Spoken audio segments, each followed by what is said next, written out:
very obscure. You can get this game super cheap now because no one cares about it. But it's called NASCAR Rumble, and Okay. I think I've talked about it before in like the past. Is this like their version of like NFL Blitz or something like So, that? so let me explain. It is literally the opening cutscene for the game is they're racing at probably Daytona or something, and then randomly one of them just crashes through the wall, and they're just racing on the streets, and it's literally NASCAR kart racer.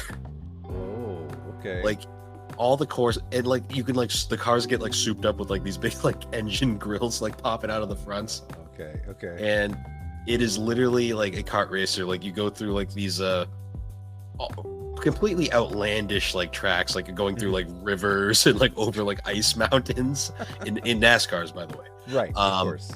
And you get like power-ups, and you can like launch like rockets and like tornadoes. It is literally the most insane, ridiculous concept ever. Wow. But it is so fun to It play. sounds like a blast.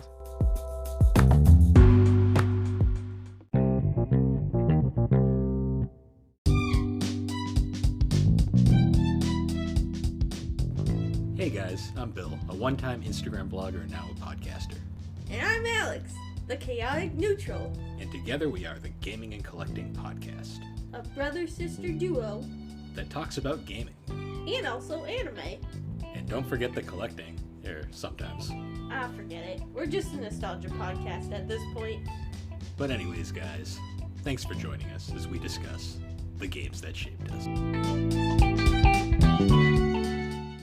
So this is where I'd normally start the episode, but once again, Alex is still on her hiatus for the time being. Hopefully the final episode before she returns.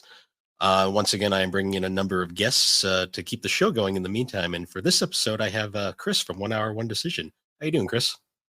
I'm doing okay, Bill. How are you? I'm doing okay. I witnessed a car accident on the way home today. That my was God. probably Okay. that was probably the most closest I've been to one in a long time, because Wow. I used to make jokes over on the co-op server all the time that like a car accident would just happen every week, Yes, that's Wait, right. which it still does. I just kind of I'm like, I'm not going to mention it every time it happens unless it's serious. And Right. this was the closest I'd ever been to one. Like literally, Oh, no. the guy right in front of me, the guy like in the next lane over, just decided to merge without looking right into the guy directly in front of me, and I like slammed the brakes and like swerved around, just missed it. And I was like, if I was 1 second like farther ahead, that would have been me. My God. Well, how appropriate for today's topic also. Yeah. I know, right? Oh, excuse me. I also am recovering from a cold still, so if I sound a little off, that's why. But other than that, I've been just getting through the work week. It's December now. Like, Yeah. that's insane to me. Like, I don't even know what to do for Christmas shopping. This year is a blur. It really is. It really is. I started the year like living with my sister, and now I'm a homeowner, and I'm like paying mortgages and stuff. Hey, congrats. Thanks. Yeah, and now I went from having one podcast to now I have 3 podcasts. You got a mortgage and 3 podcasts. What else can you ask for? Yeah. I don't sleep anymore. That's the key. Yes, awesome. Been playing anything new recently, or? Well, Remnant 2 just came out. I've been nice. kind of eyeing it for a bit, so I tried it. I tried it for a while. I'll probably hop on it a little bit later. We just finished. I just actually completed Cocoon recently. Nice. That was a really cool game. And what else? I've been farting around with this game. I think it's still in early access. Lethal Company. Oh, cool. And it's basically like a cooperative like horror game, but not Okay. in the sense of like a Phasmophobia or whatever. Like you have an objective, which is to go and collect this this gear or like random stuff for your company. and like your company's like some seedy underworld kind of thing. I don't know. It's just very weird. Like, so you land on planets and do all stuff. It looks very cheesy, but the thing that is that like sets this game apart is the amount of like how well done the audio is in it. Oh, nice. So it's a lot of spatial audio and stuff like that. So like, you know, if your crewmates are far away, you will not hear them, but then you will, if they get killed by something, you'll hear their screams. Oh no. So it's like, but it's just a fun little game that's a good old time. But yeah, that's really what I'm going through right now. Nice. How about yourself? I've been I've been alternating between games and anime like usual. Uh-huh. Currently, my main game is I'm addicted to the Mario RPG remake that just came Oh, out. nice. Yeah, heard good things about it. It is the most faithful remake I think I've ever played. Wow. Like it is like 1-to-1 on like almost everything, and it is honestly like I've always kind of like thought that game was a little overrated back in the day, Mhm. but playing it now, I'm like, no, it lives up to the hype. Like this, I have gained a new appreciation for this game, like playing the remake, and Yeah. I'm looking forward to finishing it eventually. It's kind. I forgot how short it was. Like I'm already almost. Oh, really? Oh, okay. I've got. So I'm like I think like 20 hours in, and I've already got like 5 of the 7 stars. So Okay. Oh, and it's funny you mentioned that game because my co-host Tom, he is a big proponent of that game, and he's very bitter that the Paper Mario series like essentially took over mhm. this whole franchise. So, but I actually never asked him if he was getting this game, like getting the remake, but I'm sure he's happy about it because that was like his favorite Mario RPG. Well, I mean, it was the only one, but he enjoyed that more than Paper Mario. So, Mm. so yeah. I was always more of a Mario and Luigi fan. The other RPG series. Oh yeah, okay. Yeah. That one was actually co-developed. Well, not co-developed. It was the studio that made it. Alpha Dream actually had a lot of former Square employees like that worked on Mario RPG at the time, Nice. Okay. which was it was cool. Like I still think Superstar Saga and Bowser's Inside Story might be the 2 best Mario RPGs, but that's very subjective. Yeah. Yes, it sure is. We all have opinions, Bill, and that's okay. Yep. Other than that, I've been watching my buddy Matt over on Geek Addicts. He's got me now watching the old 90s Rurouni Kenshin anime. Oh, And okay. I completely missed it back in the day, and I mostly only Yeah. know it now for the controversy surrounding the author. But watching the series now, it's actually been pretty entertaining. It's very 90s, like very Yeah. like a It very seems old like it. anime. Mhm. But I've been liking it so far. There's actually a new one. They're like redoing it currently right now, and Oh, I might be watching that after just to see how it okay. compares. I think didn't Netflix do a live action as well? Yeah, so that's actually why I'm watching it now because we had done we'd done an episode where we watched the first live action one. It was actually a really Ah, good movie, okay. so it got me interested in checking out the old anime.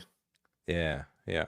Um, I haven't watched much anime. I just finished the Scott Pilgrim series, and that was pretty enjoyable. I guess it's the closest thing to an anime. There was one that a couple people have been telling me to try.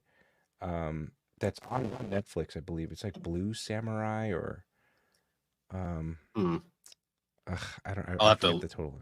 I'll have to double It's check. I'm not it's familiar with fairly that one. recent, but I've heard I heard it's quite good, and yeah, that's all I've been really watching recently. Oh, I don't. It's not really anime like Invincible, but that's That's one I gotta watch at some point. I've heard. yeah. excuse me. I've heard very good things about it.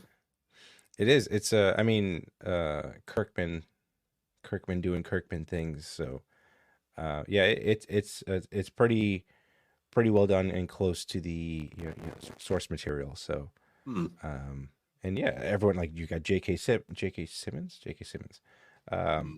playing Omni Man and Steve what's his name in the Walking Dead? Oh my God. Hmm. No, not Glenn. Glenn. Oh, Glenn okay. from The Walking Dead. Yes.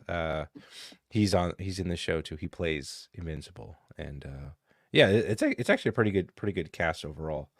Surprisingly stacked cast, I would say. But yeah, it's I think it's worth a watch, and there aren't that many episodes either, and they've broken up this second season into two parts, kind of like they already started with how The Walking Dead does it, Yeah. or did it, and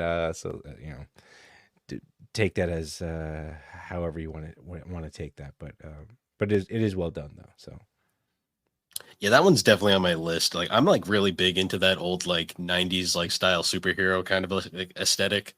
And excuse me. I figured I've seen like clips of it. I'm like, that looks like something I'd enjoy. I just yeah, the backlog is so big. I just yeah, I'm sure. I'm sure. And I guess the only thing is like I'm the show or the story overall is very violent. So it's even though you expect it, it's still kind of shocking when it happens, and you're like, yeah. oh, okay, we're going there. Okay, so yeah,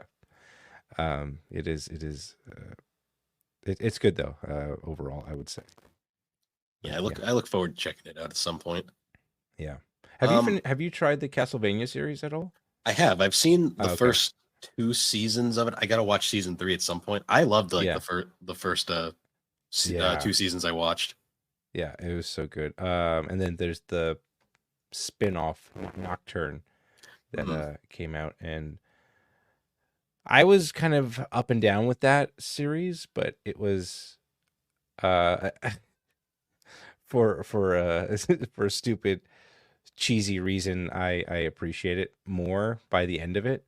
And but yeah, I think overall it's like it's nice to be here at a time where we could talk about like video game adaptations in a positive way, Yeah. you know. That's something I can, like, the people that I've grown up and seen all this crappy stuff, like, no, we could do this better, and they have, and I'm happy for that. So Yeah, it's like yeah. back in the day, like the only real good adaptation I could think of was like the Mortal Kombat movie. Right. Excuse I me. agree. So, it's good to see people are taking this to heart and making some good stuff. But speaking of video games, we kind of alluded to it earlier. The topic for this episode is actually going to be talking about racing games, and Yeah. racing games are to me like a very interesting genre in gaming because they're in this weird limbo where they kind of sit on that edge of sports games, but at the same time they're really not sports games. Right. Like there's maybe like a few, like I guess like a NASCAR game is considered a sports game, but it's still a racing game Yeah. at the same time. That's why they're in this weird sort of like it's really hard to categorize them. But to me, like they've always been like one of the more fascinating like genres, just because like Mhm. you'd think for such a simple concept of you've got like a number of racers and you want to be the first one to cross the finish line. Right. There's a surprisingly large amount of different diverse Yeah. like styles they can use to like display this genre in particular. I agree. Yeah. And yeah, and like, to your point, it's a very simple premise. Get to the finish line the fastest. Generally, it is what that is, and yeah, I guess also it just depends on the type of vehicle that you use to race as well.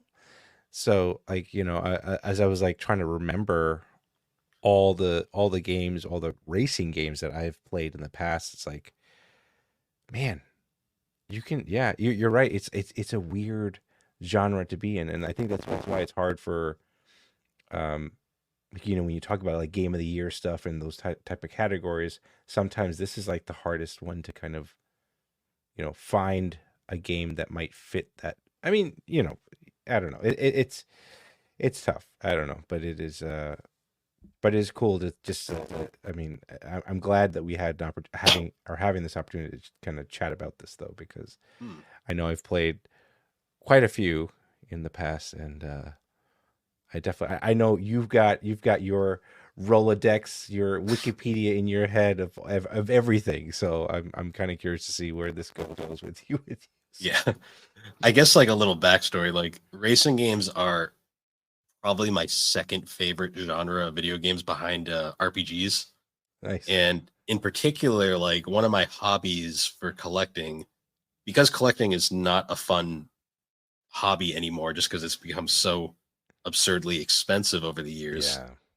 Yeah. One of my favorite things to do now is I love to collect racing games because I said earlier, racing games kind of straddle that line of between sports games and regular games. Right. Right. Racing games are absurdly cheap, like to the point where like you'd be amazed like how many of them are literally worthless. And one of my favorite pastimes now is I've been collecting all the PS1 like era racing games I can find. Oh, okay. And it's really fun to go to like a retro game store and just look through their PS1 rack because you can go into like the clearance rack or like the discount rack and you'll scroll through, and literally every time I do this I find like 5 more racers that like I never heard of before, and they're all like $1 a piece. So I'm like, That's all right. hey, that's awesome. Like literally one of my favorite ones I found, it was a PS1 racing game and the name was literally just Racing. Like I saw that it held up. It was actually fun to play and all that.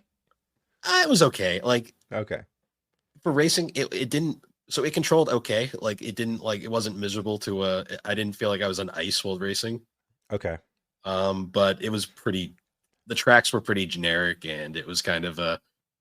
It was funny, like playing it. I'm like a racing game called Racing. It wasn't the worst racing game I've ever played. I'll say that. Okay. All right. What is the worst one that you've ever played? Oh, that's excuse me. That is difficult because the easy answer would be like something like Big Rigs, but Big I don't Rigs, consider Big Rigs a game. Big Rigs is a waste of time because you can't lose. There's no game. Like you literally, Yeah. there's no way to lose that game. Right. I'd say in terms of an actual racer that I've played though that I find bad. It's tough because I'm very forgiving on these type of games. Okay. Like even like Sonic R, which is not a good racing game by any means. I still get enjoyment out of it just because of it's actually a fairly interesting idea, just poorly executed. Okay. I feel like that's a lot. You could say that a lot of times with Sonic games. Yeah, unfortunately. Like Sonic R is fun to me because it is the only Sonic racing game where Sonic runs like on his feet. Oh. And it just controls terribly. Like it's so stiff and slippery, and it's just not fun to play. But it has really interesting track designs. Like they're like they have multiple routes, and like you can find all these different like secrets and stuff.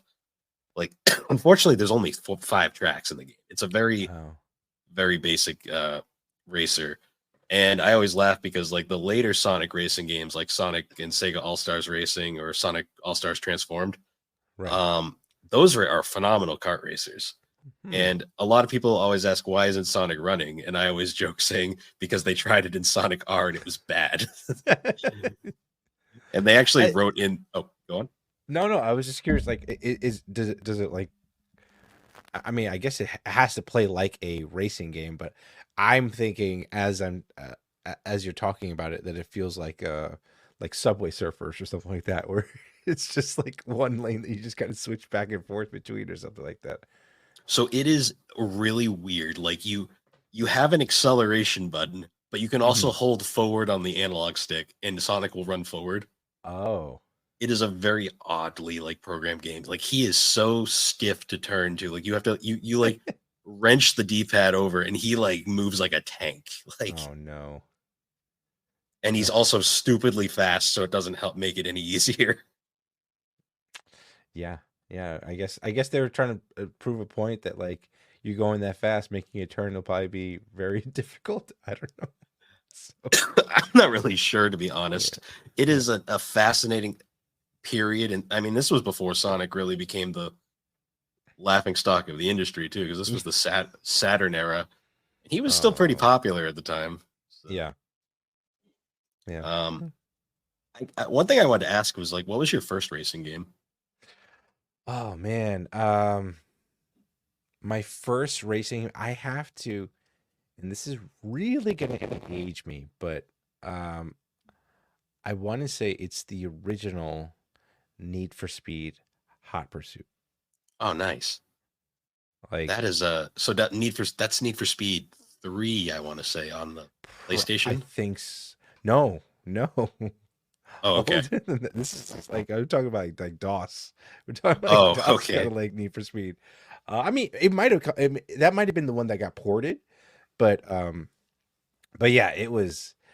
Yeah, it was old. But then I was thinking about, I guess is Excite Bike technically a racing game? I guess it is, right? Because Yeah, you have to in go a through a finish sense. line too.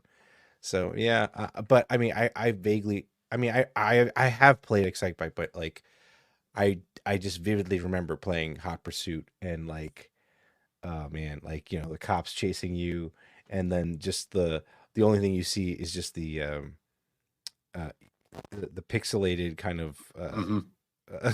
dashboard and stuff like that, and it was just a good old time just trying to figure out how to do that, how to play a racing game. Like I was much younger at the time, so it was like figuring out how to control things with a mouse, well, not a mouse, but with a keyboard and stuff like that. Yeah. So it was like, what button do I press, and then getting caught by the cops and stuff like that. But it was cool. Like it got me to um start my love for cars in general. Mm. So that was fun, and yeah, I a little later in my gaming history, um, there there was a game on the Nintendo. I believe it was like Al Unser Jr. Racing. Hmm. It was a I think kart racing. It was a kart racing game, and a just some random kid came over to my house,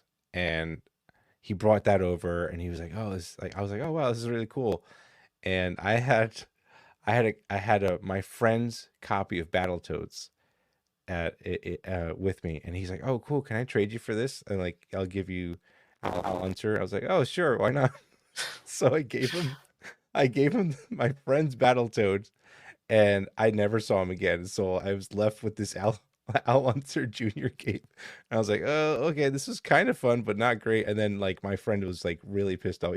He was like giving me crap my like most of my life about this, about me giving away his game and how annoyed he was. I eventually did in my adult life give him back his Battletoads game during one of his birthdays, and he appreciated that. But it was still like, oh man, that was really bad. But like I was a very shitty friend to do that. So um, I'm sorry. Kids are different sometimes. We Yeah. don't think about it, and then it's No, like you grow up and you're like, maybe that wasn't the best idea. yeah. No, it was not. I mean, yeah, never give away someone else's stuff. Mm. Just keep that in mind. Maybe you So, should ask for permission. fun fact about Need for Speed: do you know the console that Need for Speed originated on? No. So No. no, so there's a reason I'm bringing this up. The console that the original Need for Speed, like the one that was like sponsored by Road and Track, like the Need for Speed, Mm. it originated on the Panasonic 3DO. Oh, there we go. Okay. Makes It sense. is very fascinating. Like I actually have the original version of it now, and it comes in this massive box, and it has the that classic like cover art of like this the side of the tire, like the Mm. wheel. Yes. Um, it is a very impressive game on the 3DO, and it actually surprised me how well it held up compared to its PlayStation and Saturn counterparts. Yeah. Huh. Yeah, I mean, like, I think EA back in the day too. EA had some pretty good racing games. Mm, I would say like from the late '90s onward, they had like they've definitely sprinkled in um, some good racing games throughout that time. I mean, of course, you've got the Need for Speeds, and I guess is Dirt part of their? No, Dirt's not part of their thing now. Is it? I mean, it was a Codemasters thing. So they technically own it now Yeah. Okay. because they own Codemasters because they have the Formula One license again. Oh man. Okay. Yeah. Speaking of EA, my first racing game was actually also an EA racer, and this is a pretty deep cut on the original PlayStation. I think it was also N64. I'm not 100% sure on that, but Okay. it was Hot Wheels Turbo Racing. Oh. And this game is like surprisingly still holds up very well. It's got that very classic Hot Wheels like 90s feel. Yeah. Like all the cars are classic like Hot Wheels, like the ones that you like remember from back in the 90s. Yeah. It's a kart racer, so it's like very arcadey feeling, like it's not like super sim. A bunch of fun tracks, like there's a bunch of hidden like mystery cars you can find by like exploring the tracks. Right. And I will always remember this game because the introduction music is Fueled by Metallica. Oh. Oh man. So can they actually do a remake of it? I'm actually curious if it was on N64. How does that sound? Because I know the N64 was not particularly great at doing real music. Oh no. Um, I have a feeling that if they did remake it, they just changed the song, which would honestly kind of ruin the game to me. It would, yeah. I mean, I feel like that, like if you're doing a remake of a game like that, where I think audio and music is going to be like it brings you back to those times of you playing those games. So it's like it would be disappointing, I would say, to kind of go back and not hear those memorable little intros and stuff like that. So It was kind of like the excuse me. It was kind of like the Tony Hawk series when they remade Pro Skater 1 and 2 and they brought back most of the music, and it's like it can if they didn't get that back, it would have completely changed the feel of those games. Yeah. Like if they tried to modernize, like with newer artists and stuff like that, I think there would be people be like, "What the hell is this crap? Like, get this out of here."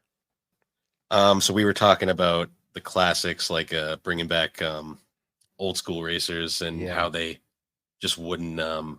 It's really hard to like keep the feel of those old games modernly because a lot of like modern tastes are so different from what they were back then. Yeah. So it's really interesting to me. Like, what got me into racing games is I've never been a big like stick and ball sports guy. I've always been I grew up a NASCAR fan watching stock car racing and later kind of transitioned into open wheel racing like Formula One, IndyCar. Yeah. And those games, like the NASCAR racing games EA made, I used to play the hell out of back in the day, even though I was terrible at them. And it's funny how like going from those, I would just kind of jump over to like say, I was a big PlayStation kid, so I had immediately I saw like Crash Team Racing. I had to play that. Yeah. And that's how I kind of discovered the kart racer. And I was envious of my friends who had N64s and could play Mario Kart at the time and stuff like that. So were you into the Gran Turismos and all that stuff too? Okay. So Gran Turismo 1 is a interesting game to me because it was a game that when my dad played video games, he was very big into Gran Turismo. Nice. And excuse me, Gran Turismo that was my first real experience with a sim racing game. Okay. Yep. Because I remember like going from like Hot Wheels Turbo Racing to like Crash Team Racing to something like Jet Moto or like Test Drive. Like they were very arcadey feeling games where they weren't. Need for Speed hadn't gotten super sim yet by this point. Like Test Drive was still kind of like arcadey. Going into Gran Turismo though, this was like the first sim like racer I played, and I remember like getting into the car for the first time. I knew nothing about tuning up a car, messing around with all those features, and so I get on the track. I try to turn and drive straight into a wall, and I'm like, yes, because you like you're learning how to properly brake and all that stuff. Yeah. It's like, oh, the car doesn't just turn immediately; it actually works like a real car. Right. Yeah. Excuse me. Honestly, like I'm not the biggest sim racing fan because I enjoy racing games more just for the dumb fun of them. Right. But I have a massive appreciation for games like Gran Turismo, Forza, Mhm. um, Project Gotham Racing, like any of those like more realistic racers. Yeah. It's actually kind of funny. My mutual friend of ours, Chris Copeland, over on Oh the yeah. Retro Hangover podcast, Yeah. he once made the comment to me that like Gran Turismo is technically an RPG. Yeah. And I can see at that. first I was like, all right. And then I thought about it, and he made a really good point about like you kind of build up stats, you gotta like Yeah. upgrade your vehicle, like do all this stuff in like a real life kind of like setting. And I'm like, he's not wrong. Like it's a role-playing game in a sense. I would argue even the latest Forza is even more RPG than the Gran Turismo's, because like Mm, apparently you level up your your character, in this case your car, and that experience only stays with that particular car. So it's like you know, if you want to get this car better, you work on this particular car and like mm. follow its journey, so to speak. So I thought that was interesting, and I think a lot of people, like, there's been a little bit of backlash about it because of the way that they've been following this. So I don't know. Yeah, it's Um, weird yeah, that like the most recent Gran Turismo 7 and like Forza, what are they up to now for Forza? I think they've reset it. It's just called Forza Motorsport Oh, at this point. okay. The most recent Forza, Yeah. they've both been sort of controversial, and I'm like, Mm. I'm not really sure why. It's like I feel like gamer tastes have just changed, I guess, over the years. Yeah, yeah. I mean, there is competition too, right? Like you have Mm, the Project Cars, a set of that's true. courses, and that stuff, like where people are like, "Oh, these games are not as realistic as we thought they were," and yeah, I mean, I think they're also trying to appeal to a larger audience in a sense, and it's also interesting, as we're talking about racing games. I feel like they also have a very low barrier of entry, Mm, right? For the most part, it is very easy to just jump in and start. You just hit the gas and brake. You just need two buttons, and the controller to steer. That's it. Um, but almost like a fighting game, like if you want to get better, you need to kind of learn how to, get like mess with those few buttons, and it's like it's crazy like how complex it can get. And like speaking of games or racing games that I'm not a big fan of, but I respect, is like the F1 series. Like those mm. those games are really freaking hard. They are like, I tried a couple times because a bunch of them are on Game Pass. I tried a bunch of them because like, oh, this is cool, because I was like, I think you and I have talked about this before. I was getting really into the F1, like the whole drama of the seasons, Oh, and I was Drive like, to oh, you know what? Survive. Yeah, yeah, Drive to Survive, and and then just like I was like, you know what, let me try this game and see how it is. And I was like, oh no, this is I give full respect to the people that really get into these games and the actual drivers themselves, because it is nuts to be able to try to steer these rockets, Yeah, uh, and survive every day, like like make it alive out of these. I have so much more playing the F1 games. I have so much more respect for like Max Verstappen, Lewis Yeah, Hamilton, like yeah, literally the greatest drivers on the freaking planet. right. Like, Yeah, I mean, like you got Hamilton, like these guys just know how to do it, and it's like, okay, they've been doing it pretty much their entire lives, but still, like, to be dedicated that much and to not get harmed, because the like, you got to think about the other people that are gunning for their spots, right? That mhm. might not be doing it in the nicest way. Um, being very aggressive on the roads and stuff like that. So, or on the tracks rather. And yeah, it's scary. It's scary. It is a scary sport to be in as a driver, and let alone so. Those games fascinate me too, to a degree as well, because Formula One is the most it's like the most fascinating form of motorsports in my opinion, Yeah, because it's not as much as the driver matters in a lot of ways. It's also the car, absolutely. because they have to build the cars are all built from like scratch, and like Yeah. to this day I still say like nowadays it's kind of a tie. It's like Max Verstappen, Lewis Hamilton are like the two greatest drivers pretty much of all time. Hmm. It's like you look at Max right now, the guy is unstoppable because he's got Yeah. he's a machine, but also like his car is just that much better than everyone else's. And then you look at Right. Lewis right now is like still one of the greatest drivers of all time, but his car is just a dog right now. And it like the fact that he finished third in points this year says a lot about how much talent that man still has. Exactly. Like, yeah, to get the maximum potential out of a vehicle that might not be the best, and to do that is ridiculous. And like, as I was going through that series too, it's just fascinating to me how, like, you think that if a car is doing well in one season, they're like, okay, let's not mess around with it too much.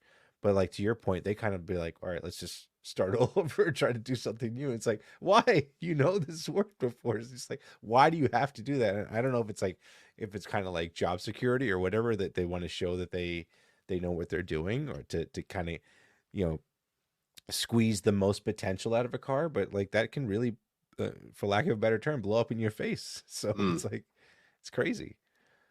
It's funny too, going back to speaking of like just the F1 games in general. The history of the F1 games is really interesting because it goes back like wicked far. Like, so like back during like the early 90s, like into the 2000s, there was 2 concurrent F1 series running actively. There was so there was the ones made by Psygnosis, later known as Sony Studio Liverpool. They had their own F1 series that was exclusive to PlayStation. Right. Oh yes. I think most of them unfortunately did not come out in America because at the time America didn't really care about Formula One. It really hadn't picked up yet. So they kind of only released those in Europe for the longest time. But EA, believe it or not, EA had an F1 series before they acquired Codemasters, and they released like I think like 4 or 5 F1 games that were they weren't as like realistic as like the Psygnosis ones, but they were still pretty good. And then Codemasters ended up getting the license exclusively after Sony dropped it and EA dropped it. And it's funny because now they've gone full circle and EA owns them again and has the license. Oh wow. That's just funny how licensing works and stuff like that with these big, big name brands of so to speak. But I like kind of taking a diversion here. Going back to kind of the arcade racings. Of course, we've got the Ridge Racers. Ridge Racer. But then there's the rally games. Have you ever played like the Colin McRae rally games? So I've played a lot of Dirt. Yeah. Dirt. I love Dirt. Like I know the first couple of Dirt games were under the Colin McRae branding as well. Before he sadly passed away. Yeah. I played a bunch of rally games. I have a whole bunch of them. 3DO actually published a couple rally games back in the day as well. Rallying is a very interesting kind of motorsport because it's like you watch rallying and you're like, how these people are insane. Like, the shit they do. Like they're just basically driving through countrysides, like going like thousands of miles an hour, and it's like one wrong move and they're dead. And it's like, or they'll take someone out that's watching them or something like that. Yeah, I've seen like video clips of like a guy like goes sideways and he's literally facing somebody's house and then he somehow saves it, and I'm like, I'm just like, how? Yeah. Those games are hard. They are not easy. And like it's funny because like you're not racing anyone. You're just like, it's you in the track, right? You're not. So, I mean, yes, you're trying to go for your best time and whatnot, but it is like, man, like there's the pressure too, because you're most of the time, at least from what I remember, you'll see where you are in terms of like the positioning of the best times and stuff like that. But it's you're trying to push as much as you can, but at the same time, not like just take a big spill somewhere and then completely kill all that effort that you've taken to get to that particular position. And like, oh man, I just remember like all the damage like models and stuff like that they would have in these games, where you'll see like the bumpers just hanging off. Yep. It was so cool. It was so cool Uh, and how well done it was. So to me, like one of my favorite rally games from back in the day was Sega Rally. Back on the yes, yes. And that was like more arcadey though, right? so it was an arcade game originally, and it was ported to Saturn, I believe. Yeah. And then the sequel was on Dreamcast. They were super arcadey and fun to play, but like Yeah. they were so hard too because you'd be going from like dirt to like asphalt back to dirt, Yeah. and like Yeah. the car felt like it was on dirt. And I remember like the first time I played the game, like I was out of control because I could not. I couldn't fathom racing on dirt at the time, and it was Yeah. crazy to me. Yeah, I don't know how they. I mean, I get practice, of course, but like being able to just know how your car is going to react in certain situations, and like again, like that's like you're driving these cars most of the time in these games on like a semi ideal conditions, right? A sunny Mhm. day or whatever, and then but like some of them are in real life like playing or driving in the rain or like snow or whatever. So it's just ridiculous, like what these guys are capable of doing with these cars. So like, Oh yeah, yeah, all right. I so going back into like more sporty kind of racing games, the Mhm. NASCAR series that EA did was pretty fun back in the day. Like I still remember Yeah, playing all of those, particularly like 2002, 2003 up to like 2004. yeah. But one of my favorite NASCAR games of all time is one of the most ridiculous because it's such a insane idea. It was very obscure. You can get this game super cheap now because no one cares about it, but it's called a NASCAR Rumble, and Okay. I think I've talked about it before in like the past. But Is this like their version of like NFL Blitz or something like so, that? so let me explain. It is literally the opening cutscene for the game is they're racing at probably Daytona or something, and Uh-huh. then randomly one of them just crashes through the wall, and they're just racing on the streets, and it's literally NASCAR kart racer.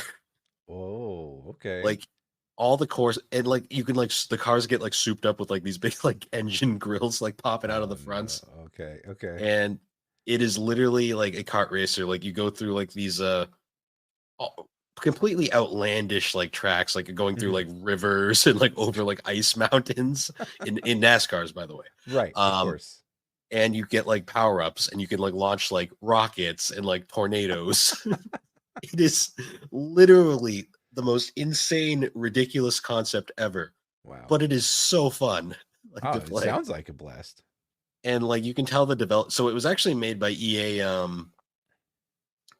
I believe it was EA Blackthorn Studio. They're Okay. the they're the studio that did a lot of the. They did a bunch of Need for Speed games. I believe they did Mhm. most of the NASCAR games. But they did what's funny is I get the feeling like they were just making a kart racer, and then someone like was like, Yeah. we have the NASCAR license, why don't you just throw Slap it on. NASCAR in here? Yeah. It's funny because there's a bunch of bonus cars that aren't NASCAR related, like there's just a golf cart or Oh, you're chicken truck, like it's just a Chicken chicken truck, like amazing. a school bus, just all these like absurd car designs, and I'm like, you play it and you're just like, this is a NASCAR game, and I'm like, yep. Okay. Well, It had a sequel on PS2 called Rumble Racing, which is the same thing, but it did not have the NASCAR license, so it's not nearly as interesting. okay. Was it still as fun though? It's still fun to play it, but it doesn't have Okay. like it doesn't have the absurdity to it that Right. NASCAR Okay. Rumble did. All right. I get that. It's funny because F1 later down the line did a similar thing with the F1 Race Stars, Oh. which was it was like they were all like super deformed, like little like chibis in like these little go-kart F1 cars So racing the through like giant heads are popping out of the yeah. car. Yeah, okay. And like it's super funny playing it like because it was based around 2011,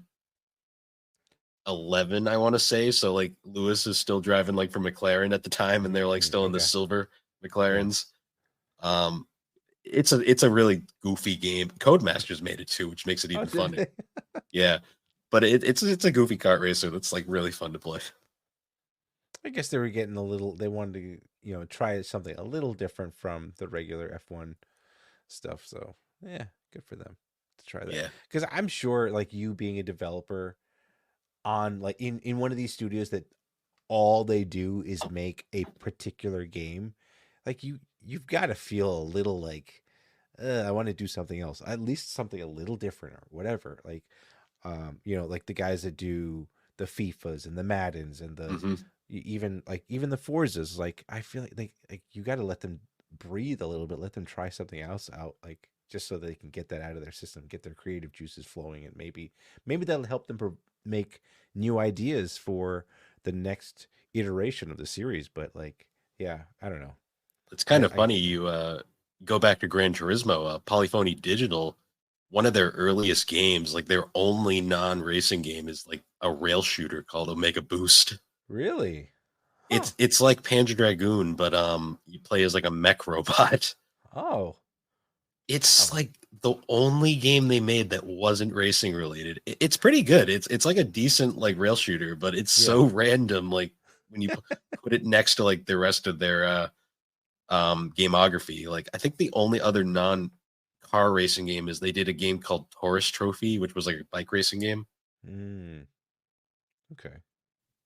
It's funny because the Forza Unleashed or whatever the Forza spin-off series is, Oh, Horizon. Forza Horizon, Yeah, their developer is making the new Fable. they So are. Yeah, yeah. it's like, hey, why not? I mean, yeah, I'm cool with them trying something. I mean, that's a big project to be working on, Mm, because Microsoft seems to be very hesitant with their IPs, and but for them to give them that kind of freedom to say, okay, go ahead, let's see what you can do with this. But yeah. at least from what we've seen, it seems that they have like, at least the humor part of it. Don't know how it's going to be in terms of gameplay, but like they've done open worlds. Like Horizon is essentially an open world racing game. Mm. Um, but yeah, what do you think about these open world style racing games? Excuse me. I like the idea. Yeah, I think the problem a lot of them have is they just feel empty.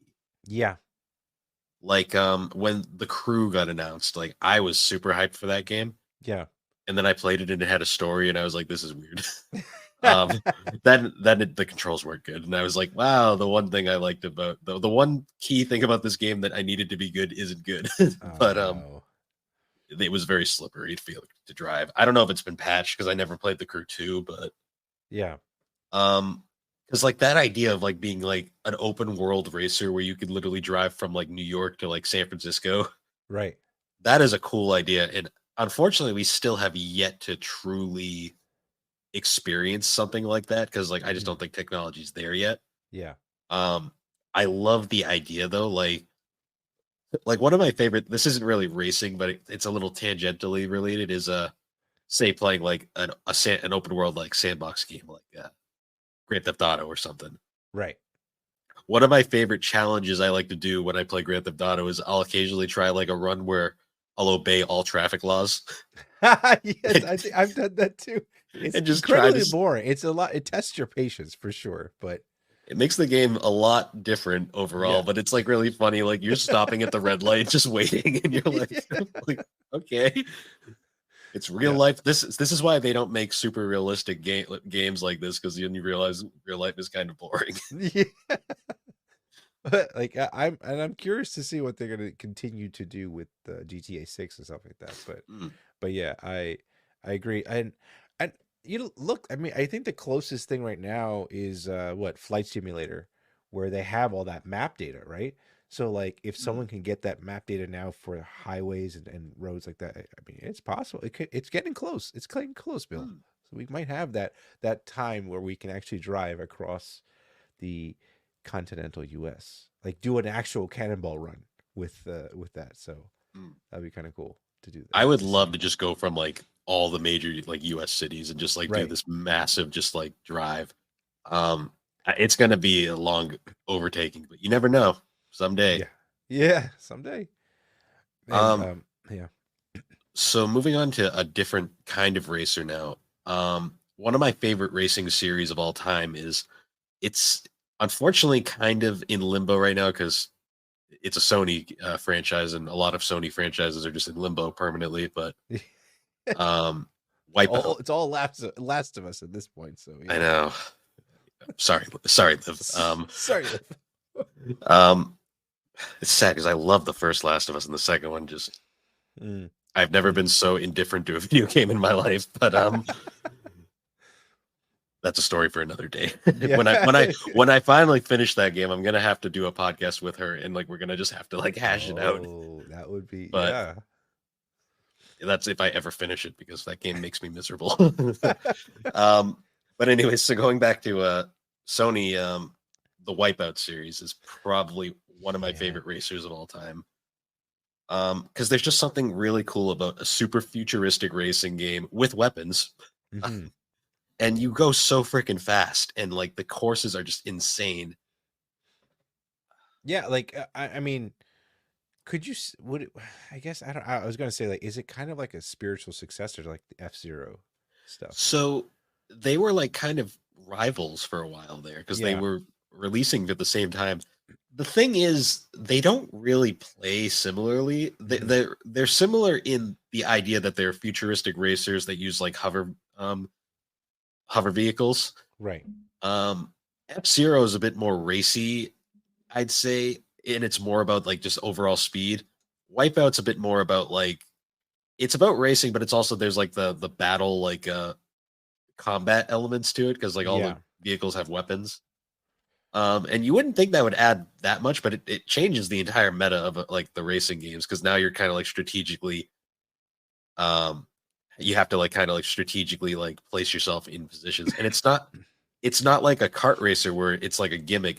This is more a strategical thing that you have to like incorporate into your races like during Yeah. the games. Yeah, because that's like a common thing. Like people always compare the F-Zero and Wipeout, but Wipeout. Yeah. they're not really similar in terms of gameplay. Okay. Because I mean, there was a Wipeout that came out on N64, well, there you go. which is still one of the craziest things to me, because this was after Sony purchased Psygnosis. Oh. So Sony owned Psygnosis, but they still released that on N64. Psygnosis was a weird, like Sony owned them, but they were still semi-independent for a while. I mean, like, well, I don't know. I guess some of these studios, like, not Naughty Dog, Insomniac, but they were independent for a while, right? They were independent until 2020, I want to say, when they Yeah. finally got accepted Sony's offer to purchase them. Right. Because So that it's was a big deal when they made Sunset Overdrive, because it was like they Yeah. basically they basically went to play on the other side of the fence. Right. Right. And then I guess Sony was like, "Wait, whoa! I thought we had an agreement here." So it's like, well, they put the pressure on them to get a nice little offer for them. Maybe I don't know. I always said, like, when people were making the huge deal about Microsoft buying Bethesda, I was kind of like, guys, Sony just bought literally like one of the greatest developers of all time, and like nobody's saying a word about it. Yeah. And Microsoft at the time bought Bethesda, who were like the laughing stock of the game industry for Yeah. not being able to release complete games. So Yeah, this is true. This is unfortunately still happening though, for the most part for them. I wouldn't yeah, say, minus Hi-Fi Rush, but that's besides the point. But excuse me, a stop clock is right twice a day. Exactly. Um, Exactly. So I don't think Sony owned. Actually, they might have. No, they did publish it. Another Sony series that a lot of people kind of forgot about, but was huge on the original PlayStation. Did you ever play Jet Moto? Jet Moto. Oh, I want to say for a brief moment I did play that. That was like that was like I mean, it was a jet ski race. They were like hover bikes, kind hover of. bikes. Okay. Some crazy like tracks. It was actually the same studio that made Twisted Metal, of all things. Oh, really? Single track. Huh. They made the first two. The third one was made by Locomotive Games, I think, and it wasn't as good as the first two. That's when it started to go downhill. Yeah, because they never made there was supposed to be a fourth one on PS2, but the series was just so like unremarkable at that point that they just canceled it outright. There aren't many of those like car combat games anymore, or am I mistaken by that? So car combat games kind of died out during the PS2 era. Yeah. And I think what caused that was the rise of sandbox games. Mm. Because, like, I'm thinking about it now, like, because you remember they did Twisted Metal 2011, the one on PS3, I think it was. Was it Black? Was that Black? No, that was on PS2. That was on Um, PS2. Okay. They did one on PS3. It was just called Twisted Just Metal. Twisted Metal. Okay. It was fine, but like nobody bought it because they like heavily incorporated online elements into it, and it was just kind of it was fine, but it wasn't like anything groundbreaking because like Mhm. vehicular combat games were just dead by that point. I guess there's only It's just that's interesting because it's like you almost feel like there might be. Has there been enough time for one to come back? I think if they did a new Twisted Metal now, it would probably sell because people are desperate for Sony to do something different, basically. And we're in that point now. It's been over a decade since we've had a Twisted Metal. Yeah. And the series, I haven't watched it, but that series did just come out. Yeah. It was actually pretty fun. It was a fun show. Yeah. I'll have to give it a shot. Yeah. I feel like a new Twisted Metal would do pretty well though, honestly. Yeah, I mean, it'd be fun to get into one of these crazy cars and almost like in a Forza way, like upgrade it and stuff like that. That'd be kind of cool. They just have to make it they have to like remember that the spirit of that series was like the local on like couch co-op multiplayer. Yeah, true. I mean, it can have online elements. That's perfectly fine, but you don't want to focus solely on those because the biggest like appeal to those games was like you're sitting on the couch next to your buddy and you completely just screw them over in game and they can look you in the eyes as you're just throwing them off a building or something. It was a different time. Totally different time. But yeah, even that like split screen gaming is few and far between now. But it's because it's easier for someone to just jump online with someone versus coming over to their house and make it a social event, so to speak. But yeah, I mean, I agree. That would be. I think that would be key though, just to have that. Especially if like how we were talking about earlier, like to have give those like the good memories of back in the day. You've got to have the couch co-op. You have to have that. So, yeah, I agree. That would be.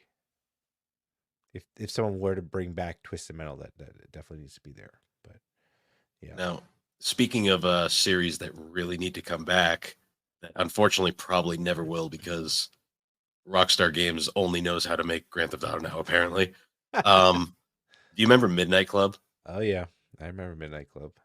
That was like one of my favorite Rockstar games ever, just because there was just something fun about driving around like city streets, like in like these cars, and like you didn't even have to race; you could just like sandbox it and just explore. Did they use the same engine as like the GTA stuff, or was it like completely? I'm not sure because Angel made those, or Rockstar San Diego, as they're known now. Okay. AKA the Red Dead team. Oh, okay. Because Rockstar North made GTA, and I don't know how much technology they shared at that point during the PS2 era. I don't know, but yeah, I mean, Midnight Club was pretty cool. I was more of a Need for Speed Underground. Oh, those were good too. Yeah, those are great. Just being able to, because did they come out before?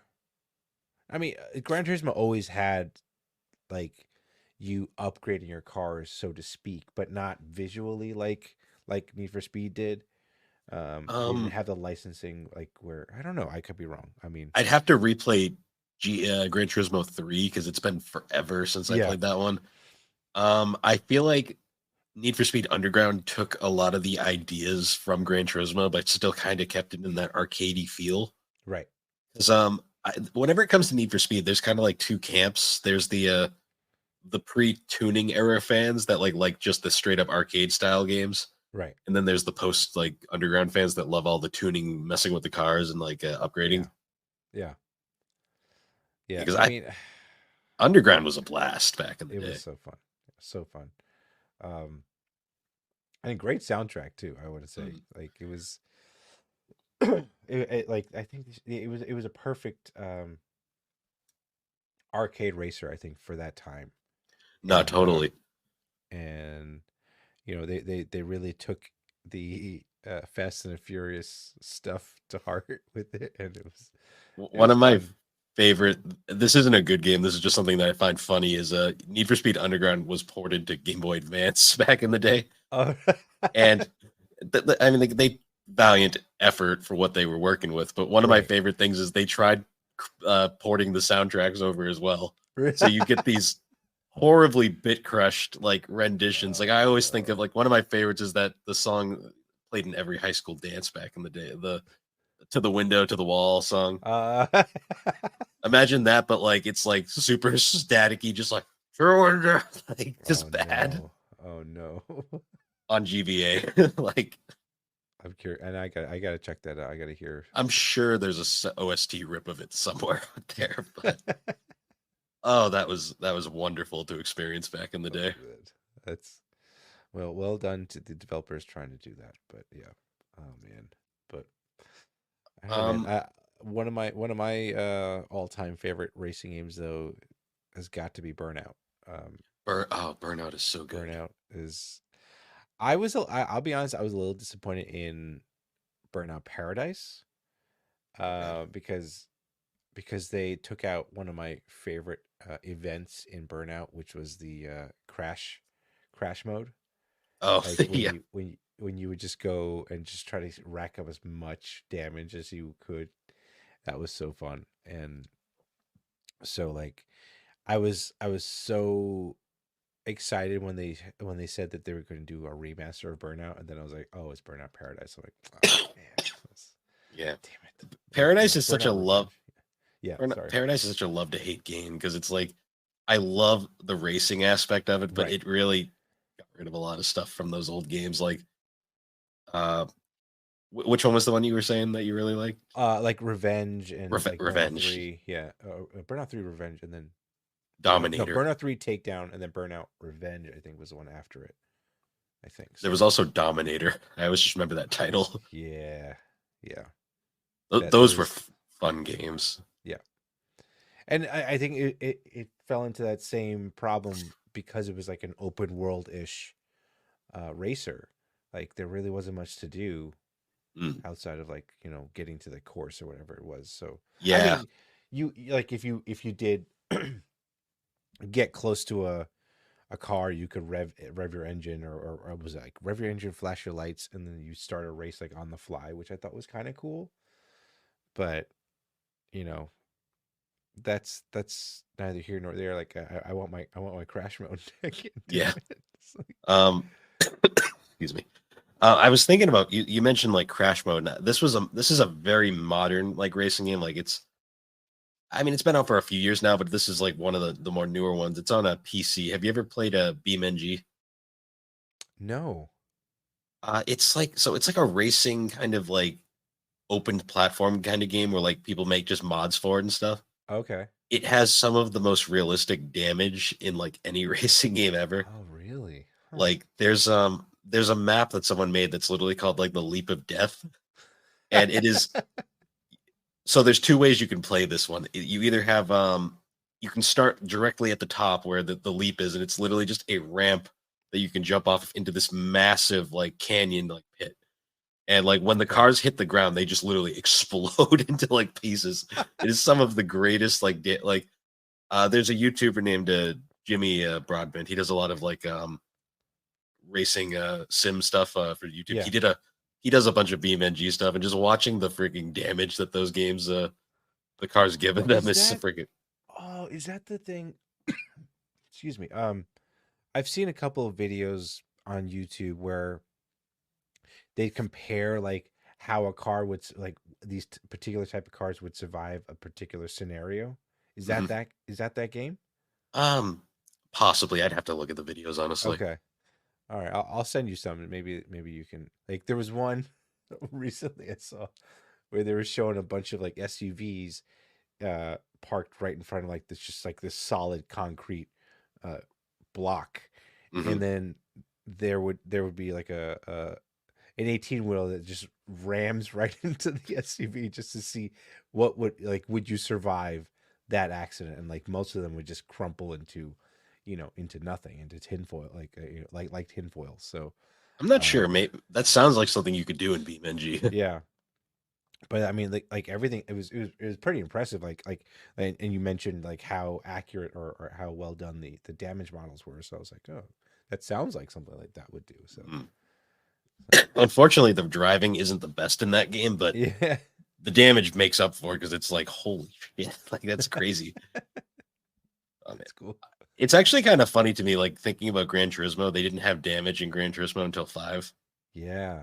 And it was like, I think, wasn't the excuse always that it was because of the car, like the car companies didn't want them to have it or something like that? I don't know. I heard rumors about that. I've seen that, but then like Forza did it and like Right. didn't care. So I was Yeah. always like, I don't know, maybe I think they're just lazy because when they did do it in 5, I remember the complaint was it was like the lamest damage ever. Right. It was like you scratch. It was like you'd run into a wall like full speed, and then be like a scratch on the side of the car. Yeah. It was like, what? I want to say 6 got it right, but 6 is like the most forgotten Gran Turismo like that ever Yeah. came out. I will say though, like Gran Turismo, like my favorite part was like unlocking like the bonus cars that you could find, like Gran Turismo 4. Like I always remember when you finally got the DeLorean, and it was like it's the dumbest thing because it's not even a good car, but then you're like No, it's a so DeLorean. slow. It's so slow, but it is a DeLorean. You're right. It's like I want to go to the future. Like the thing that I always loved doing, I was terrible at, was always the licenses in Gran Turismo. Oh yeah. And I think at one point, I don't know if they still have them, but they had like Jeremy Clarkson and like the Top Gear crew Oh, talk about like the particular thing that you were going to do, like how it's supposed to help you, whatnot, become a better racer, whatnot. So or driver, and yeah, like I thought it was pretty neat to go through those licenses and see how good you can get. I was, like I said, I was terrible at them, but it was still fun to try and compete and see how much better I could get, through them. So sorry. Excuse me. What's funny is like another game that I wish they'd bring back. I don't even know who owns the probably Ubisoft at this point, but did you ever play a Driver? yes, that was cool. That was and that had like, was it the more recent one where like you were, or did they all, was it all like just stunt driving? So it is a very interesting series because it started out, what made it super unique was it was kind of like the first real main rival to GTA. Mhm. But what made the original Driver unique was like it was a solely racing game, like driving game. Yeah. Because you didn't get out of the car, you just like you did driving based missions, which was really cool. Yeah. From 2 to 76, they kind of added elements where you could get out of the car, and it basically just became a GTA clone. Right. But then they did the last one they did, it was, unfortunately, it was on PS3 and 360, so it's like it's been a while. Yeah. But it was Driver San Francisco, and they went back to the classic. You're just in the car, and like all your missions are car based. I'm trying to look this up now. Was that am I confusing it with something else? Was it just the other one called Stuntman? Maybe that's what it was. I think the caption for Driver had Stuntman in it. No, it wasn't Stuntman. It was Wheelman. Wheelman. It was Driver, you are the Wheelman or something. Okay. I think there is a series called Stuntman though. Now that I think about it, I think maybe that's what I'm confusing it with. I think it is Stuntman. That was kind of cool because it's like, yeah, you have to like grow your reputation in the stunt industry. And it was like, oh. Oh yeah, I remember this. Oh, these were cool. Yeah. I don't own these. I need to find them now. Yes. There was a PS, I want to say PS Vita game. Mhm. Oh my god, what was the racing? It was a racing game, but you were a cop, and oh my goodness, I have it on my Vita. I have to oh my god, and like you all the missions were literally you're just racing to get like catch up to the criminals or whatever, and then like you could like jump out of your car into their car and all that other Huh. stuff. What was that called? I'm trying to remember now. Oh my god. It wasn't Asphalt, was it? No, it wasn't No. Asphalt. I'm trying to think because I only have the only racers I have on my Vita are Wipeout 2048, I think. There's a Need for Speed Most Wanted on there. The Asphalt game, and then I have like a Spy Hunter game. Yeah, what was it called? I gotta look it up. I gotta find it. 2049.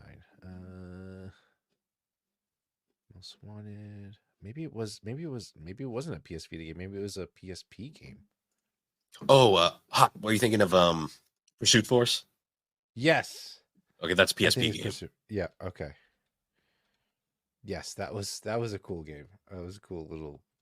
I mean, is that technically a racing game? It's borderline, but I count it. That It's kind of like was- Crazy Taxi is technically a racing game. Right, right. Big studios, huh? Oh, that's another tragedy of Sony killing studios because they had one bad game. Oh man, what a shame. Because they made that Little Deviants game on Vita for the launch, Oh, and it wasn't very good. what a shame. Oh, they did. They did a MotorStorm game too. Okay. Yeah, they did have the PS2, PSP one, Arctic Edge, I think. Yeah, yeah. Well, speaking of MotorStorm, that was. I know a lot of That's a people cool gave game, right? a lot of people gave it crap for like because it was like the launch PS3 game, Yeah, and I mean with 6-axis it was terrible, but when you turn the 6-axis off, I thought it was a cool idea. yeah. Just like this, like basic like hellscape of just cars everywhere, to the point where Just they like made the Fury Road. to Mad the Max. point where they made the third one literally Apocalypse. Oh my god. That was a cool series. I wish Sony didn't kill that studio off as well, Man. because they made that Drive Club game after that didn't do well. Oh, did they? Yeah, Evolution Well, Studios. Evolution. Okay. Damn. Okay. Did you know that Sony Santa Monica, the God of War team? Did you know their first game was a racing game? Oh, really? It was a futuristic racer called Kinetica, where like it was a bike racing game, but it wasn't like they didn't pilot bikes. The drivers were the bikes. Like they had their hands and feet were literally wheels. It was So it's like basically like was his name Axel from Twisted Metal? kind of, but it was like this like futuristic series where like rather than driving vehicles, they just like were the vehicles.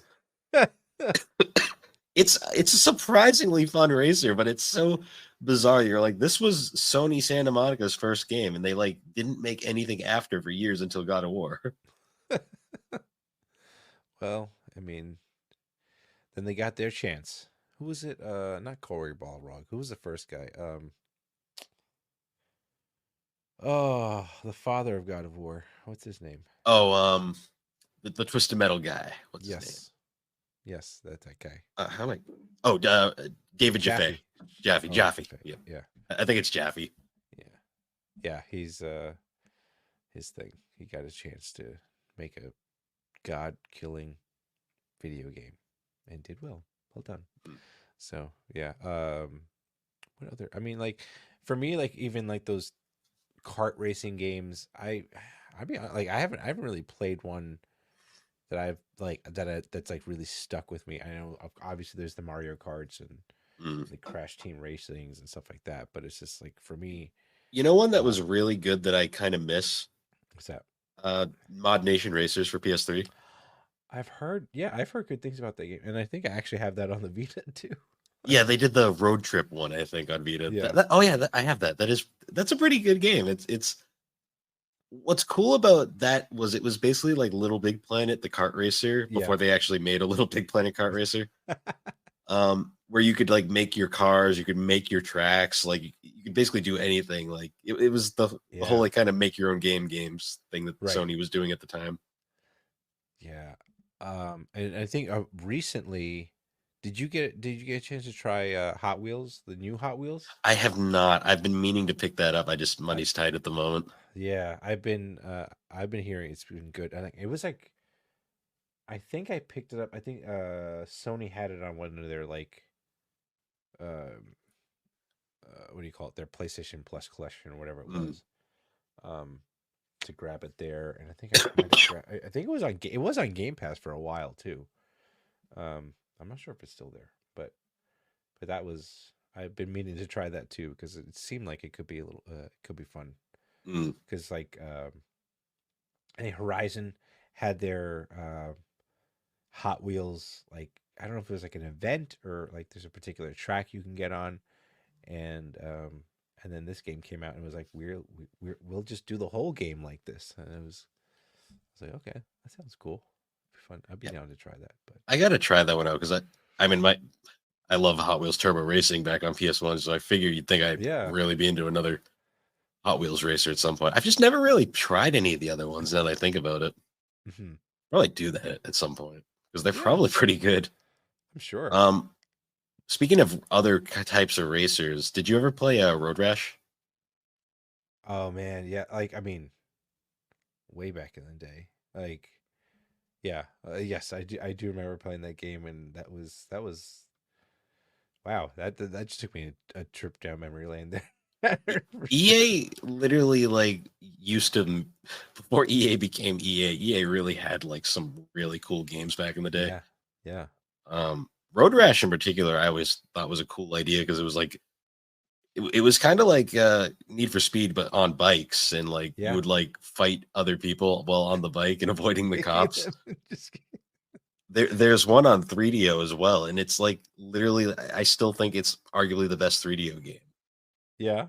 It's like super high energy, like super fast paced. Like you get really addicted to it too, because like the levels are, it's basically you're just running in a straight line to get to Right. first, but you're also like fighting other drivers Yeah, on bikes with like yeah. pipes and punches and stuff. It's a series that kind of died off with the PS1 era, but it had its place back in the day, and I'm honestly kind of surprised they didn't keep it going because Yeah. there actually is a spiritual successor on all the modern systems. It's called Road Redemption. Road Redemption. Okay. It's basically the same idea. It's like a bike game. Me and Thrak have been meaning to do a follow up on it because I think Road Rash is still our most successful game that we had for 3DO over on 3DO Experience. Oh, okay. Yeah, that was a fun game. I love motorcycle racers in particular. Yeah, I mean, especially since my wife will never let me have a motorcycle. It's cool to have like a motorcycle game as an outlet, so Mm. I can be like, oh yeah, I can see how dangerous it is to drive this without, potentially putting myself in danger of riding one. But yeah, Road Redemption looks pretty cool. Mm. No, it's like the same idea behind like Road Rash, just more modern. Yeah. Oh wow. There's another game on Switch that's not a lot of people talk about, but is actually really fun. You ever heard of Fast RMX? No. Imagine like a spiritual successor to F Zero in a sense, where it's like it Okay. looks more like Wipeout when you first look at it, but it plays more like F Zero, where it's like a super high speed, like futuristic, like hover vehicle kind of racer. Yeah. Yeah. It was Okay. a very early Switch online game. It's never had a physical release or anything, but it was one of the first games on the Switch store, and I picked it up on a whim. And it is a very fun, fast-paced racer that kind of fills that itch that F Zero, like the lack of F Zero, has kind of like given like fans for a while. Yeah. Okay. Yeah, I could see that. And like this also gets me reminds me of like the Star Wars pod racer. stuff like that too. That was a pretty good one. I'm That not was- gonna that was lie. fun. It was Yeah. better than the Star Wars Episode 1 game, that's for sure. Yeah. This is cool. Like I mean I always appreciate when a racing game. I don't know why a lot of games that I've played in the past like just don't give you that sense of speed.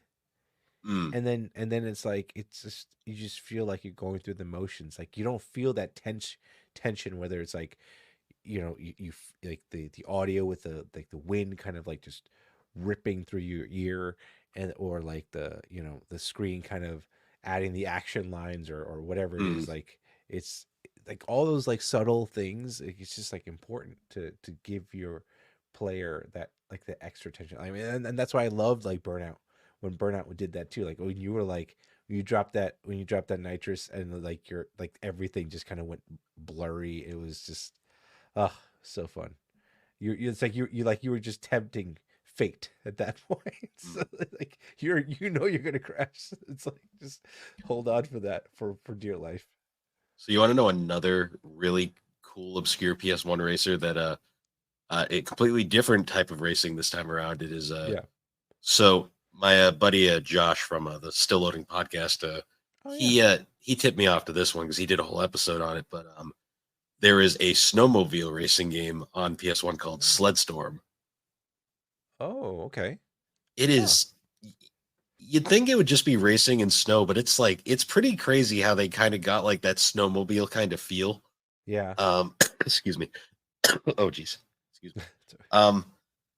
Damn colds. It's funny how they kind of got that real feel of like actually racing through like snow. Like it doesn't feel like dirt. It doesn't feel like pavement. It's got this unique feel to it.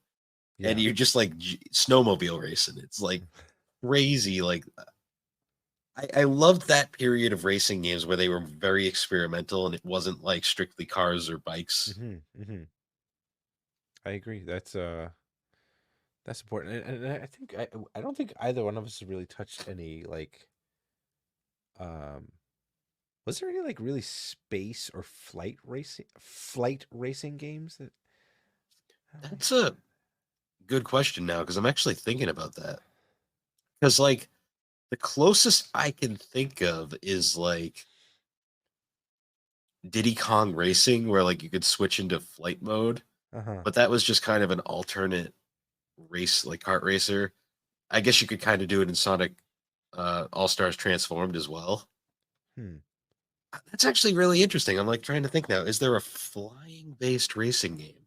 Like is there I mean was Pilot Wings a racing game? No. No, that was more of an arcadey kind of just stunt kind of game. Okay. I'm actually looking this up now because I'm really curious.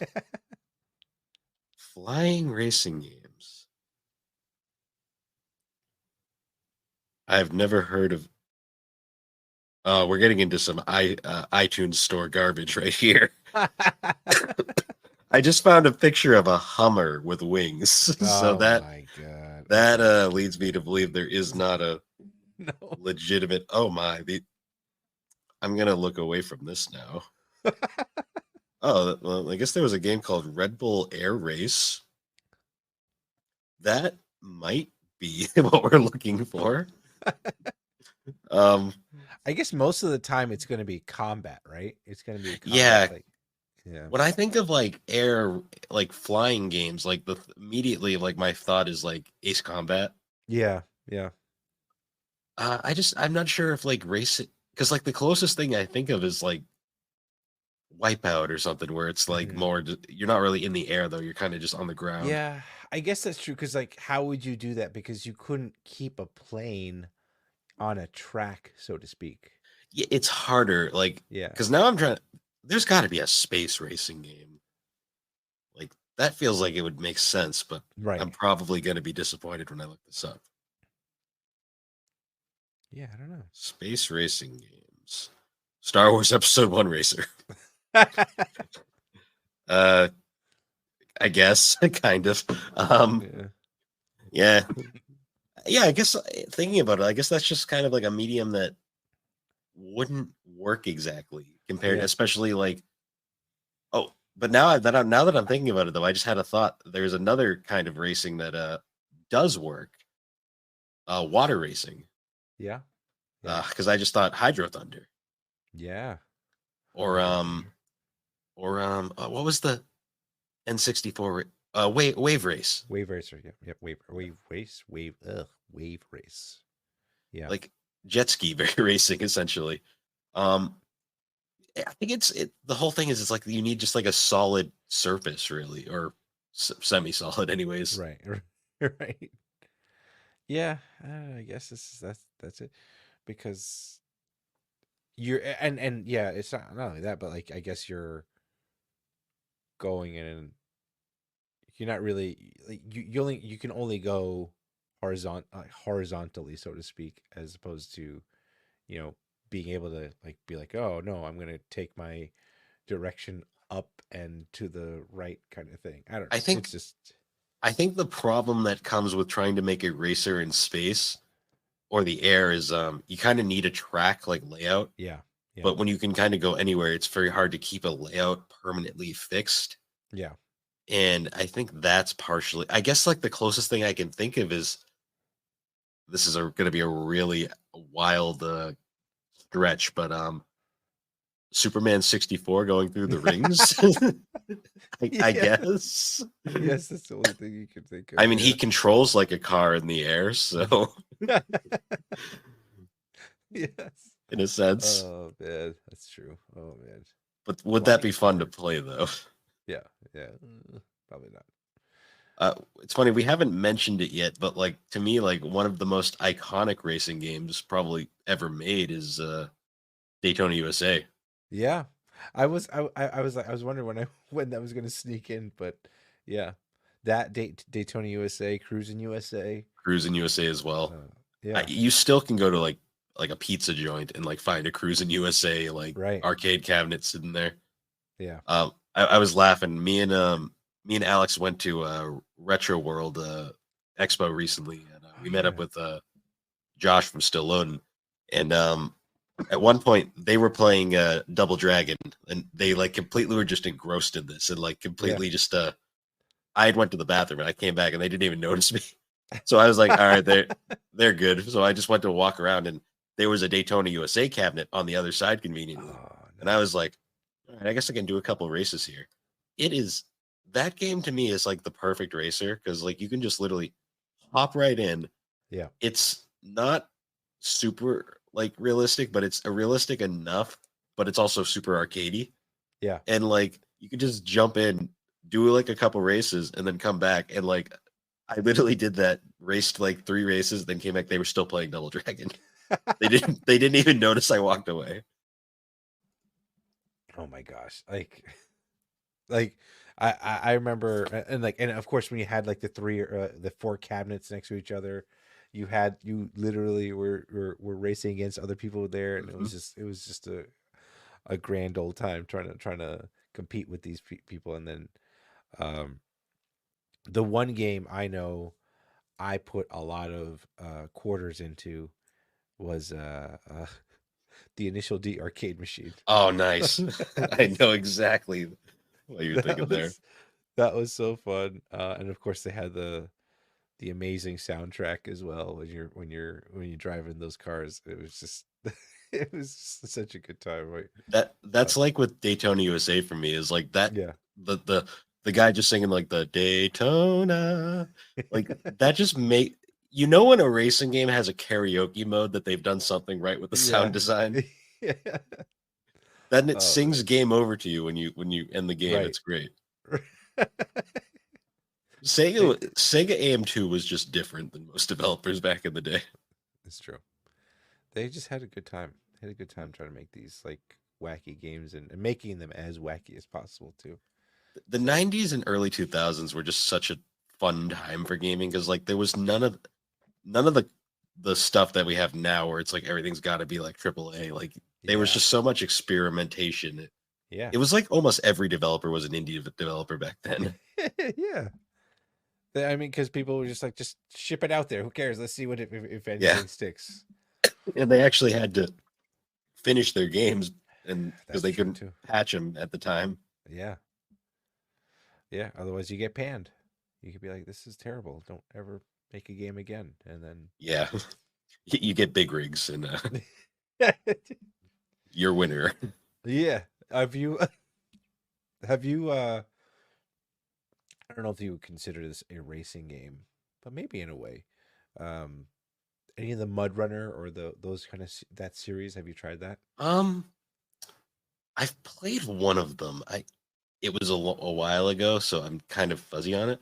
Yeah. Let me look this up real quick because I'm trying to jog my memory. It sounds extremely familiar because I definitely played one of them. Yeah. I Um, mean, you're basically you keep talking about big rigs. It's like, yeah, you're driving big rigs most of the time in it. oh, yep, I remember this. This is just fun. Yeah, I was that was probably one of our earlier episodes, like where like we this came on our um fell in our lap, and we're like, oh, this is gonna be so dumb. Like, this is just gonna be you're driving big rigs, but it was surprisingly deep and like really difficult, but like fun in a way too. So I was yeah, I was just kind of blown away. And now they have what was it, Snow Runner as well. I think we played Mm. that as, and I think there's a big following too for these games. So People have a yeah, fascination with trucking. Like it is an yeah. interesting industry. And when we after I was finished playing, like I was like, I have all the respect in the world for these guys that drive these big rigs and not crash into things like I did during my Yeah. playthrough. It was So just unbelievable. you bringing this game up, you completely just reminded me of another Sega game that's completely been forgotten nowadays. Yeah. But excuse me. Um, this game was so ridiculous back then. It brought it up to me because Sega AM2 also made it, and Okay. it is literally big rigs if it was a good game. Uh, there's a game that Sega made called 18 Wheeler American Pro Trucker. Oh, I think I've seen. Oh no, I have seen that in the arcade somewhere. Yeah. It's literally a truck driving like racing game simulator, Yeah. and like you like basically have to like get the your hauls on time like through these Yep. like busy streets while racing against like your psychotic rival. Because it's Sega, it's 90s Sega, so they actually were really fun with everything they did. Right. But Right. my favorite part was in between the races, you actually had little mini games like parking mini games, and you had to park the big rigs. Remember, it was the most hellish thing because you get all the your respect for these guys goes up because you're like, I understand now. This is hell. But I Yeah. always love those like little mini games. It's like, oh, park the big rig, see how well you do. Oh man, it is not easy at all. And like my sister-in-law has a pickup like one of the bigger, like an F-150, I think. And I'm like, I don't know how they drive this beast of a vehicle. And then you think of something even bigger and you're trying to park this thing, like, oh, forget it.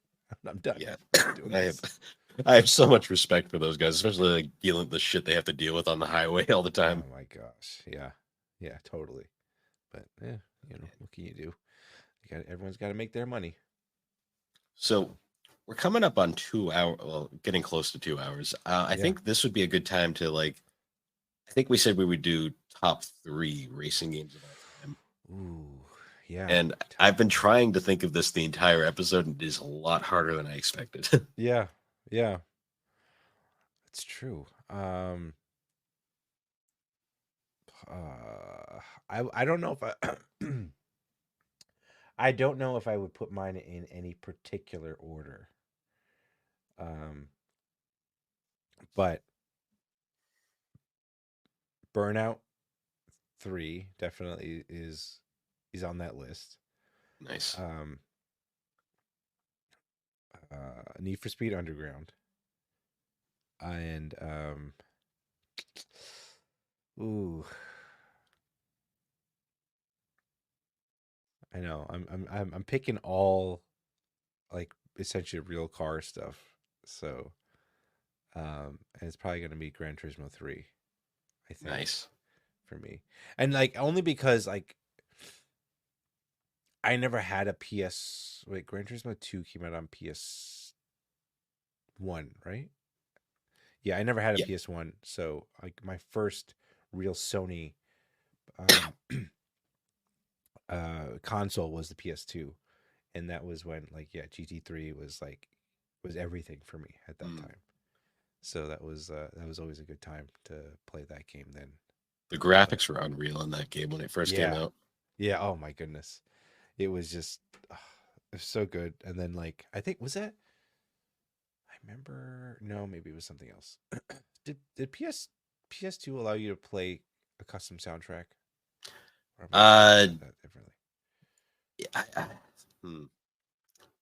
I want to say I know PS3 could. I want to say yes, but I don't remember I exactly. don't remember. Anyway, but yeah, like I mean, those are probably in no particular order. Those are probably my top three. Those are Um, all solid choices, honestly. yeah, but but yeah, I mean, what are yours, Bill? So for this is tough because I love so many of these games. Um, so for me, it would probably be um. So we got Wipeout HD. Mhm. Um, that one was huge because I remember that I got that one for free during the infamous PlayStation Network outage. Nice. Good times because they gave us our two free games, and I my choices were so everybody picked Infamous because Infamous was like the wow they're giving that away for free game, and then Yeah. I already had Little Big Planet, and I wasn't really interested in any of the other stuff. So I was like, oh, they got Wipeout HD on here. Like I loved Wipeout back in the day, so I grabbed that one. It amazes like they really hit their peak there, and that's the reason I think why they've re-released it twice since then. Yeah.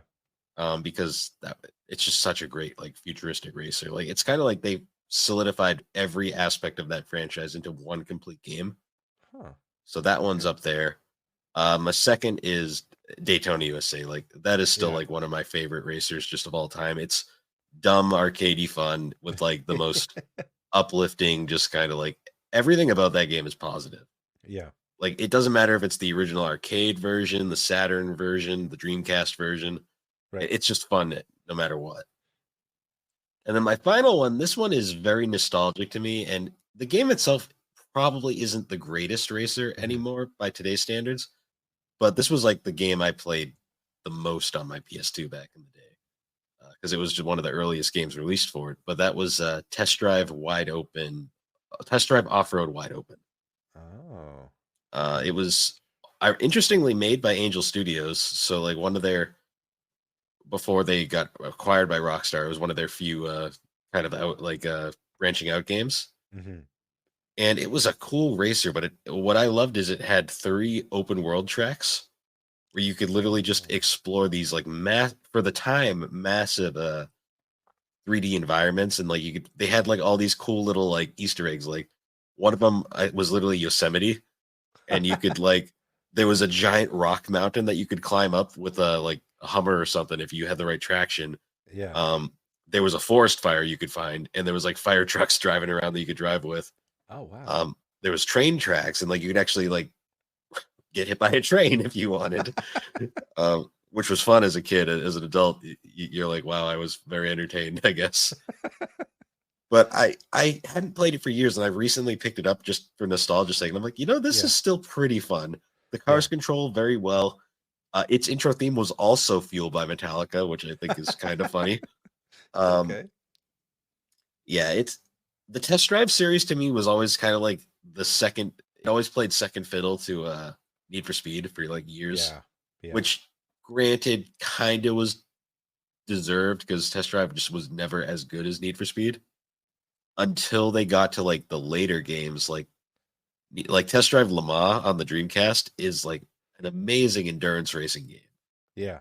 And then like the Test Drive Unlimited games that have came out on PS3 and 360, those are phenomenal racers that nobody talks about. No. Excuse me. Eden Studios made those, I believe, too. Hmm. But yeah, like Test Drive Off Road, that one was like my nostalgic, like really got me.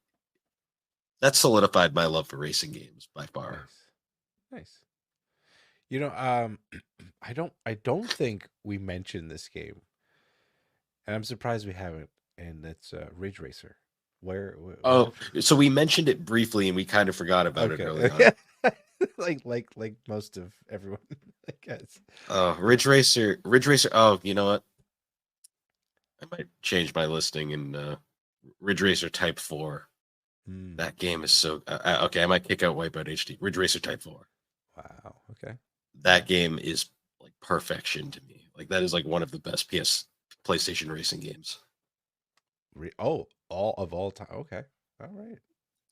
Like when they announced the PlayStation Classic, as controversial as like the game selection was for that thing, when I saw Ridge Racer Type 4 was one of the games, I was like, all right, Sony, you did something right.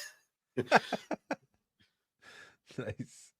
Well, I definitely I want to check that out because I've always like appreciated the Ridge Racer series just because of how like how odd the cars controlled in that. Yeah. game. I And always was like, remember the guy at the Sony presentation, Yes. Kaz Hirai, the yeah. Ridge Racer. He was so excited about it, and like, then he just got crickets after that. It was like awkward. That was Kaz. an amazing. Was that the That's same awesome. E3 as was that the same one that gave us Giant Enemy Crab? Yes, the Oh, realistic historical battles, real historical battles, and it was a giant crab. Yes, Press X for massive damage. Oh, poor Sony. poor Sony, but they're okay. They're doing all right now. Yeah. Re-releasing one game every 2 years. It's all good. But yeah. Oh jeez. I don't want to like end this now, but I'm losing my voice really quick No, as all the good. thing is All going. good. So before we wrap up, I just wanted you to plug your show real quick.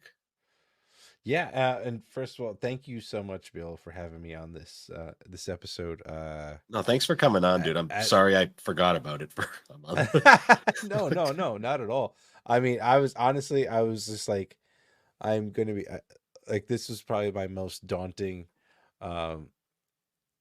recording, I think, just because of the wealth of knowledge that comes out of you, Bill. And I'm like, oh God, how am I going to keep up with this guy? I'm going to try my best.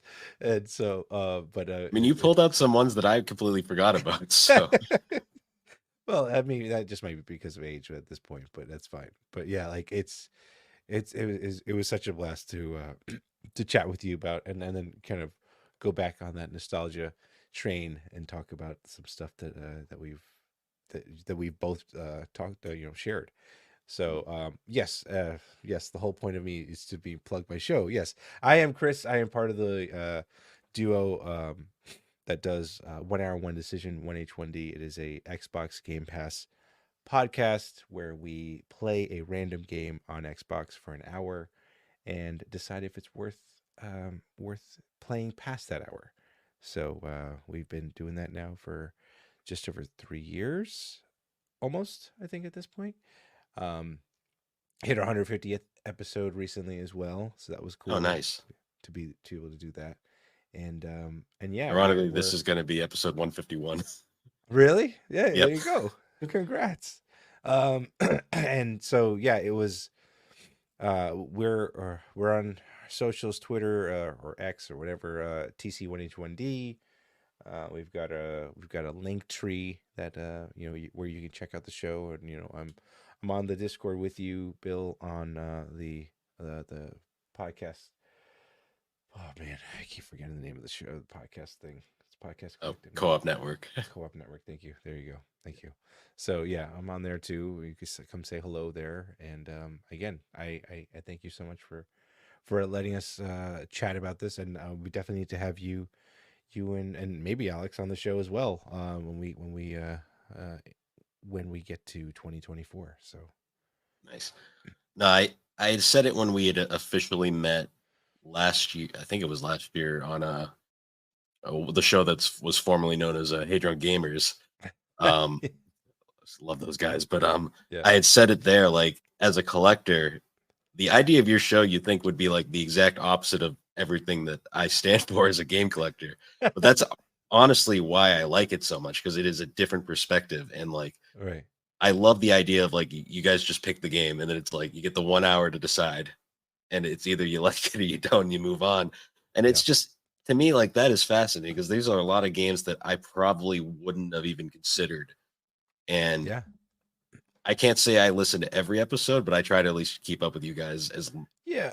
And you know. I mean, we try not to make it so like you have to listen.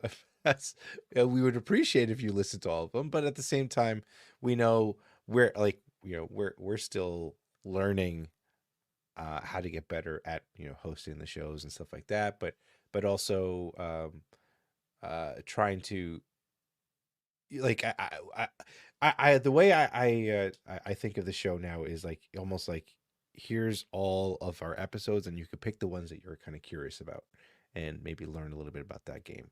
Hmm. Not everything might pique your interest, but like that's kind of the point of the show too. It's like try something new. You might be surprised because we definitely have. At least I have definitely been surprised with a lot of the games that we've randomly gotten to play. So That's like my favorite part is like when like you find a game that like you completely neither of you guys had any interest in, and you're like, this game's great. And I'm like, yeah, awesome.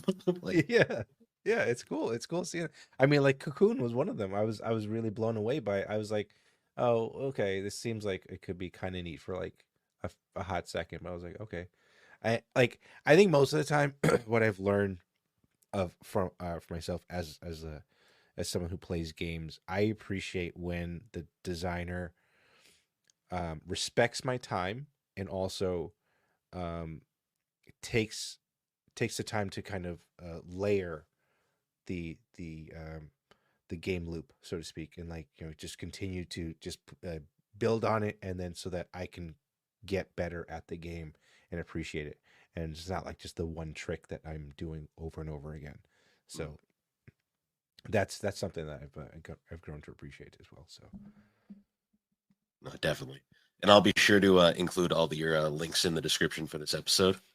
But no, once again, though, thanks for doing this, dude. And it's been tough like this like month because Alex has been gone. I've been like struggling to like find guests to keep going, and I no, completely like legit forgot we had planned to do this like back then. It hit me like a week ago, and I was like, crap, I really got to follow up on that. I'm like, I guess now's the time because I know the struggle was Alex is not a huge racing game fan. I didn't want to bore her and have her sit in the background the whole time, so I figured I'm like, all right, she's not going to be here anyways. Now I got to get this one done now. So right. no, No, thanks for coming sounds on, good. dude. Though this was fun, like a blast. Thank you. And once again, guys, you can find the Gaming Collecting Podcast on all your podcasting platforms, particularly Apple Podcasts and Spotify. You can find all of our links at Linktree/The Barbecue Games. And if you'd like, you can join the GNC Podcast Discord server, where you can find all the information on gaming and collecting, the 3DO experience, and Geek Addicts, along with talking about gaming, anime, or just any other topics. We're all a friendly bunch there. Don't worry about that. And until next time, guys, we will see you all later. See ya.